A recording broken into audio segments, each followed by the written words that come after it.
Hey guys, so magre-review na ako para sa examination ko sa CHRA. So, ayun, ito yung mga module ko. So, kinuha ko yung mga dating module ko nung college ako. Ayun. About siya sa labor laws, ganun. Kuha ko ng exam sa CHRA sa Sabado,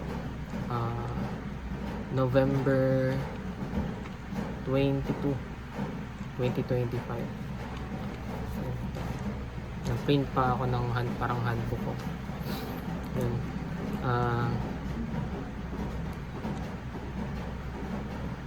5 days lang meron ako para makapag-review kasi sobrang busy ko sa work.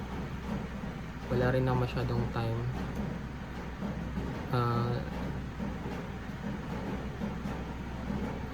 Medyo lang din, medyo wala rin akong gaano natatanggap na support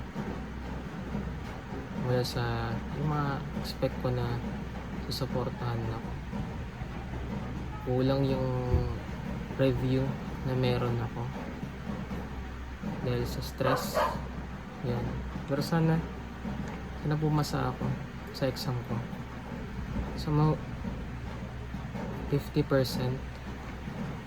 na review na binigay na review ni CHRA, na review ko naman. Thank you din sa manager ko na inalaw ako mag-exam sa company tsaka mag-review din sa company. So, ito.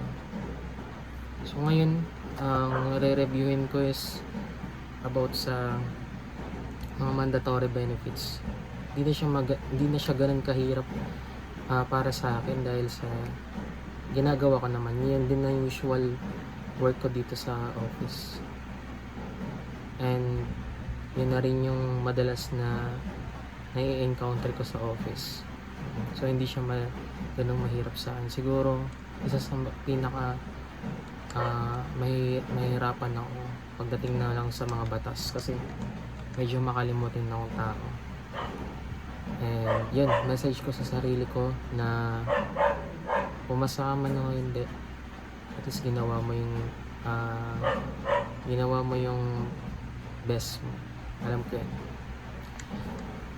And marami pang chance. So good luck sa examination mo self.